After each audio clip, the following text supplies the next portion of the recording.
A border conflict in North Africa has been reignited after Qatar recently withdrew its troops from a 7-year-long peacekeeping mission in the area.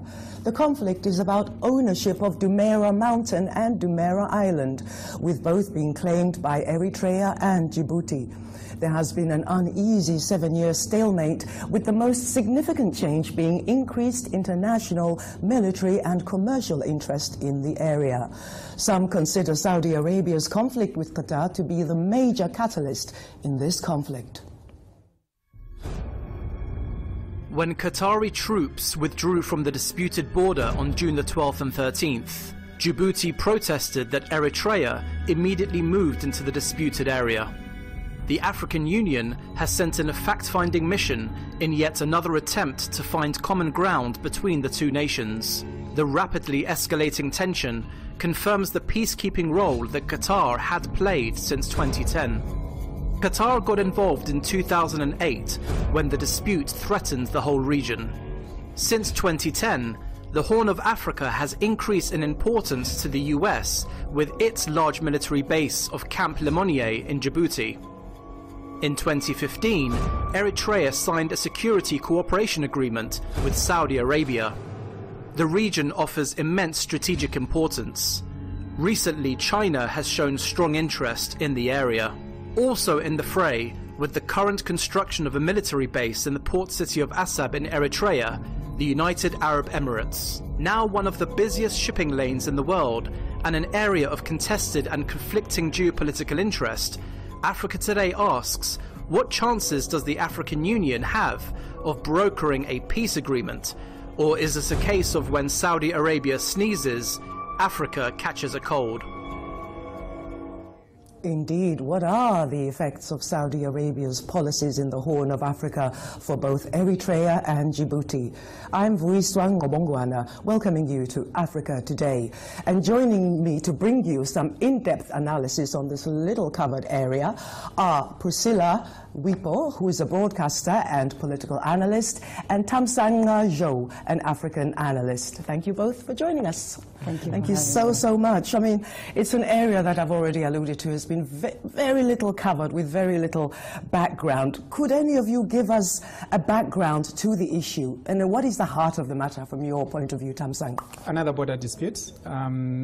Of course, you've got the African Union coming in this particular instance to find out what is going on, establish what the facts are, and then probably take the case to the United Nations Security Council, which made an undertaking, a resolution way back in 2009 when the conflict was at its peak. But also, I think in this particular instance, acknowledging that Qatar is moving out, so that's going to create a problem. But the border dispute has been there for a very long time. It's only that in 2008 it became a military conflict, because Djibouti, you know, the way the two nations, both Djibouti and Eritrea, were brought about in the modern way of looking at the state, taken from the kingdoms and the sultans and all the other entities or jurisdictions that were there before. These areas have never been resolved. Right, and there wasn't an inherent unity within that area anyway, was there, to begin with, which is now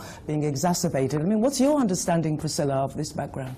I mean, it's interesting. It goes as far back as 1935. Both of these nations were, you know, colonized. You had the Italians were colonizing Eritrea. The French were in Djibouti.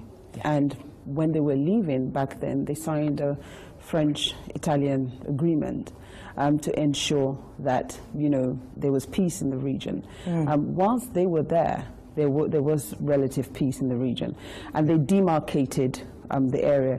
Unfortunately, the hilltop area was not adequately demarcated. And because that wasn't adequately demarcated, the Eritreans felt that they could still have a right to that region.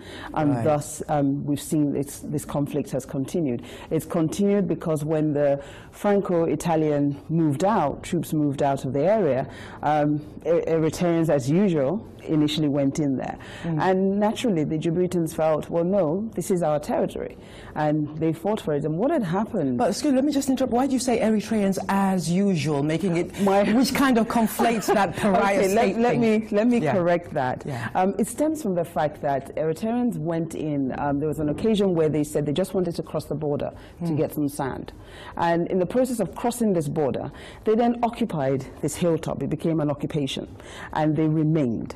And Djiboutians complained and wrote to the UN and said, hey, look at what is happening. They have taken over this territory which rightly belongs to us. Then, you know, the UN got involved and the issue has continued. Well, this sounds like a very familiar pattern, Thamsanqa. When Western nations usually move out, they leave things, perhaps cynics would say, deliberately muddy, so that the area doesn't remain stable, like they have done in other geopolitical areas, you know, like Libya. Yeah, that area was complicated and has never played to the rules in terms of what has happened to the rest of Africa. Even when you talk about the OAU saying borders, the colonial borders must not be changed.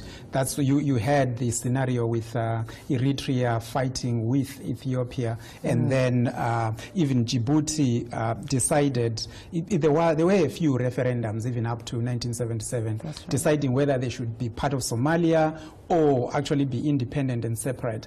But the dilemma has always been that when the Europeans were coming up with these borders, these are not borders that respected how things were before they arrived. So you would find that that border area, the Jumeirah, is actually, you are having the Afar people on both ends, both in the within the Eritrean border and within the Djiboutian border. And indeed, some of them are so disaffected, they actually want to form an independent nation. Which is where the problem lies. So there is so much that is going on in that area. So the reason why the dispute is difficult to resolve is, where do you go? How far back do you actually go to say this is where the border should lie? Right. And do you feel, Priscilla, that both sides are actually in any way really committed to resolving this issue?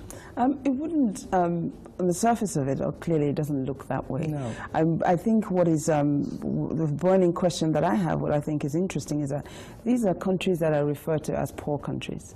However, they're able to afford wars. How does this happen? How are they able to afford the weapons? But having said that, Eritrea it's said to be a difficult nation because they don't often engage or interact or are willing to work with others. And so that makes it a challenge, according to the other side, to be able to work with them to arrive at a resolution. And so, but then the Eritreans often say, well, you know, there isn't a conflict going on here, we're not getting involved. However, the issues are there on the ground. So I think, you know, the primary question for me that I think really should be answered is, how are they able to afford these wars? Eritrea was at war with Ethiopia for over 30 years, and continuing, you know, as it were, with Djibouti. Sure. I mean, that's a question for perhaps a different program later on, about how they prioritize what little resources they tell us that they have. But do you feel that Qatar, Thamsanqa, has been given enough credit? Because bearing in mind, the minute they leave, boom, these issues seemingly escalate. Have they been given enough credit for the much unrecognized role they've been playing for almost a decade? Well, the UN was aware that Qatar was playing this role. The region was also aware.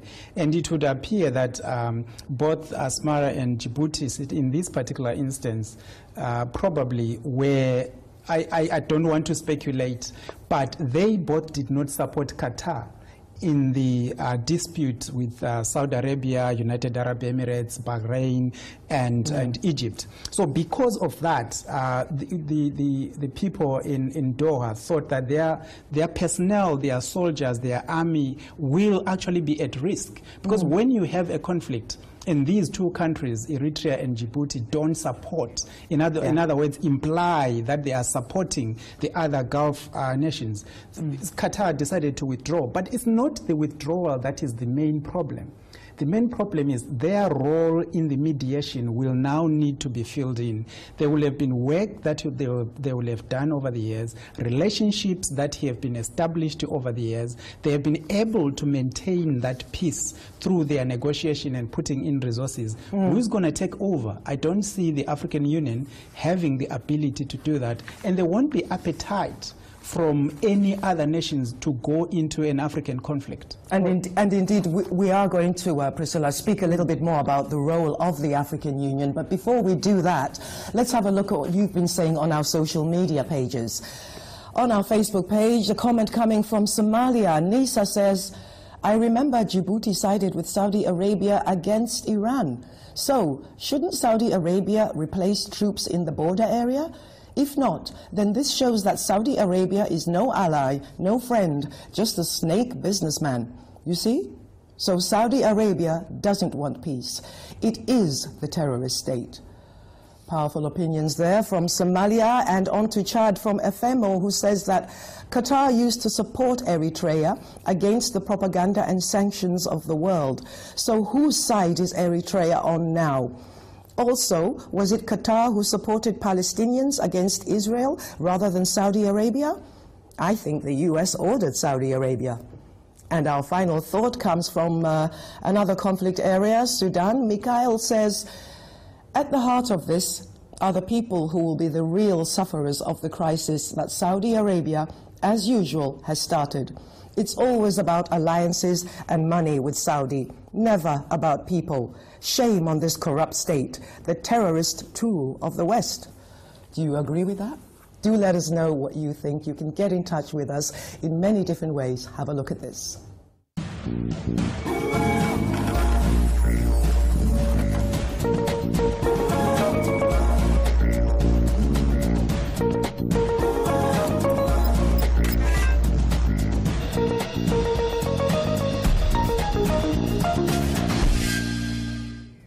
I mean, we have been hearing some diplomatic comments of late, but before we actually get to hearing them more in detail, I mean, what is your understanding from the two of you about Dumeira Mountain and Dumeira Island? Is it just the case it's on a pretty crucial shipping lane? Is there more to it than that? I think naturally there is more to it than that. It is on that crucial shipping lane, and naturally whoever owns it, it's able to gain the resources from that lane. So I think, you know, that it's driven by, as usual, money.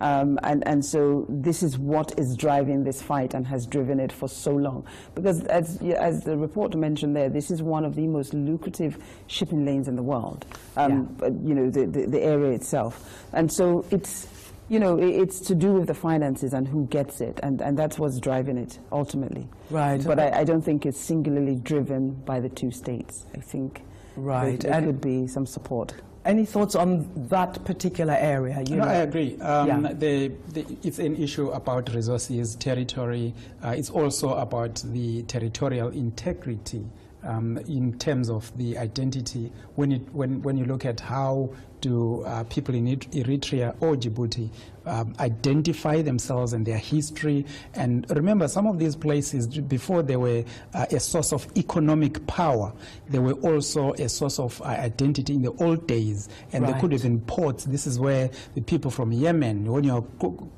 crossing, this is where actually people were coming through. Not only for these countries, but for Ethiopia as well. And Somalia going down, further down. Absolutely, and we're going to go more into depth, but before that, let's take a step back and look at Qatar's position on all of this. Its foreign minister has described the blockade of his country as, quote, a clear act of aggression.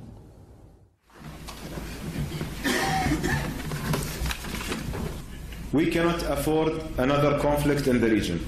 The siege is a clear act of aggression on state sovereignty and a serious violation of international laws and regulations. The hostility towards Qatar raised many questions, particularly as a statement made by Saudi Arabia, UAE, Bahrain and Egypt were contradictory, accusing Qatar of supporting opposing parties and groups. Hence, the accusations directed to Qatar are baseless. The response of Qatar has been purposely measured yet unequivocal. We are willing to negotiate any legitimate grievances with our neighbors, but we will not compromise our national sovereignty. Secretary Tillerson himself acknowledged that the demands issued by the blockading countries will be very difficult to meet. As some items challenge our sovereignty, this ultimatum, ladies and gentlemen, is not a list of demands or requests, but a clear effort to undermine our foreign policy and national sovereignty, as one of our neighboring countries mentioned that this list is not negotiable. So it doesn't look like their troops will be returning anytime soon. What do you think, Patricia? Priscilla, sorry. That's okay. I mean, I absolutely understand the position of Qatar here. Unfortunately for both sides, Qatar was the only state that they were willing to work with. Yeah. They themselves had chosen to work with Qatar because they had been ordered by the UN to resolve the issue, the conflict, by conversating. And then for a long period, nothing happened. They weren't willing to work with others. Qatar was the state that they chose for that. Well, let's bounce, Thamsanqa, into why this segregation and isolation of Qatar, because some of our viewers may not quite link that, you know. What are your thoughts on that, Priscilla, while Thamsanqa recovers? Sure. I mean, the segregation of Qatar has been accused of sponsoring terrorism. Any evidence as far as you're aware? So far, it wouldn't appear so. And they have clearly denied that they've not been sponsoring any terrorism. And so there's no evidence to prove that. However, you know, the states have come together, led by Saudi Arabia, Egypt, and so on, within the region. And these two states that were highly dependent on Qatar have chosen to side with the big boys, which, you know, when you think about it, doesn't make sense. Unless money's on the table somewhere and we know nothing about it.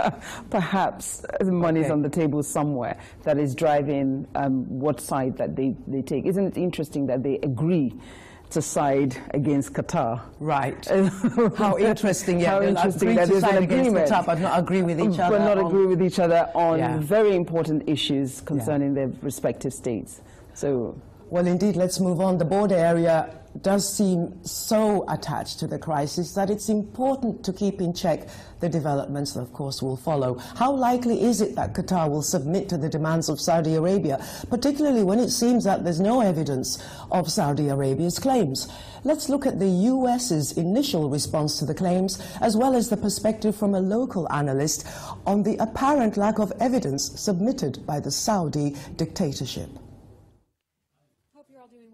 Now that it's been more than 2 weeks since the embargo started, we are mystified that the Gulf states have not released to the public, nor to the Qataris, the details about the claims that they are making toward Qatar.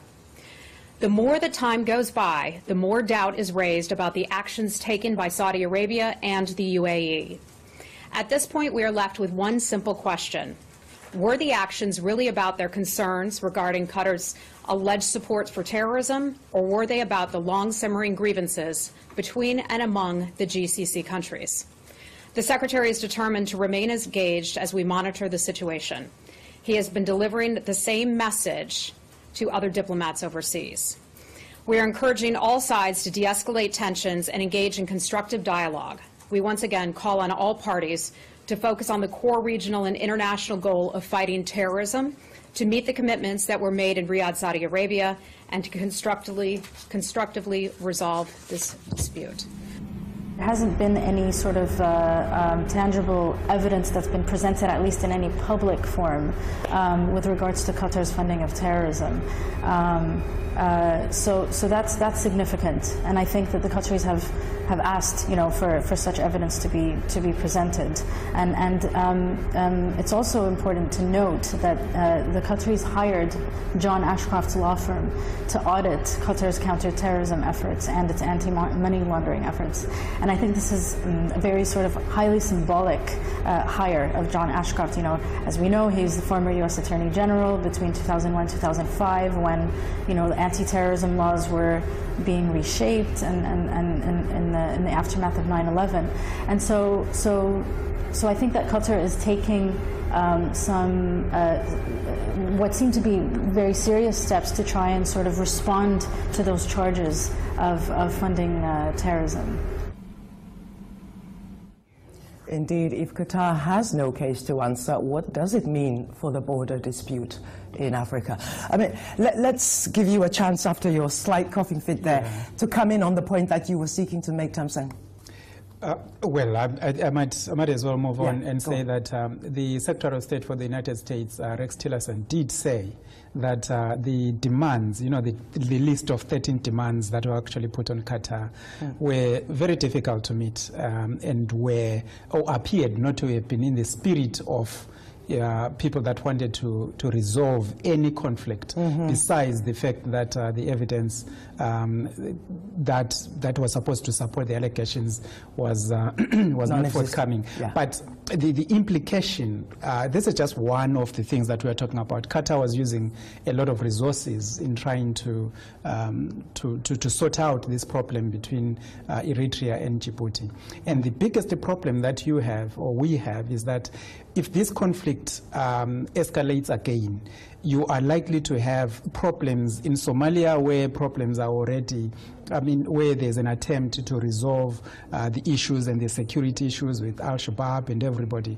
There is Sudan next door. South Sudan is in a mess and a chaos because of the civil war. So well, it's going to be worse. Absolutely. And I mean, we hear the foreign minister from Ethiopia saying that Eritrea now has full control, quote unquote, of Demera Mountain and Demera Island, and that it is in breach of a United Nations Security Council resolution. As far as you're aware, Priscilla, is that actually true?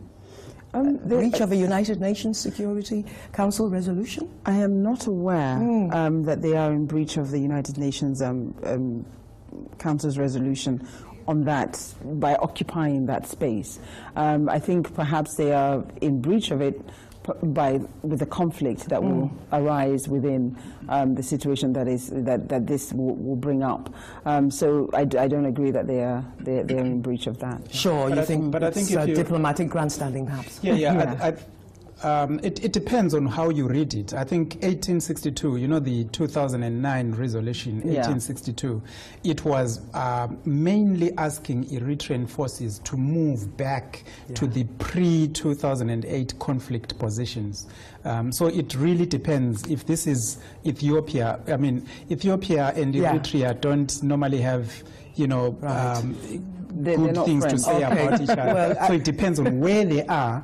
They can only be in breach if they have gone beyond the areas. And it's not clear, hence the AU fact-finding mission. Final thoughts, what impact, if any, can they have? Well, you know, this wouldn't be the first time that fact-finding missions have, you know, been deployed in the area. Previously, the issue has always been Eritrea has been accused of not permitting them to go in. So should they be allowed to go in, they should hopefully be able to return with perhaps clearer understanding of what is happening in the region, and also be able to inform the rest of the world, as it were, and if there's any willingness and what can be done to resolve. Perhaps Tamsang might be a rare example of the African Union having an actual effective impact on a conflict. In terms of gathering information, they can gather that information and bring it back, but then what happens going forward? The African Union does not have the capacity. I think even the chairperson of the commission, Mohammed, did say they don't have the resources. They will have to depend on somebody providing those resources. Without Qatar providing those resources, it's difficult to see. But at the end of the day, this conflict needs to be resolved. This border conflict needs to be resolved. But so they will still have to go back to the table and find people who will be willing to take that role if Qatar decides not to come back and do it. Are you optimistic? Do let us know, because that is all the time that we have for this week. We will, of course, revisit this story as events unfold. Many thanks to today's guests, Priscilla Nwipo and Tamsanga Zhou, for sharing their knowledge. Keep in touch with us on social media and do join us again next week for more insights on Africa Today.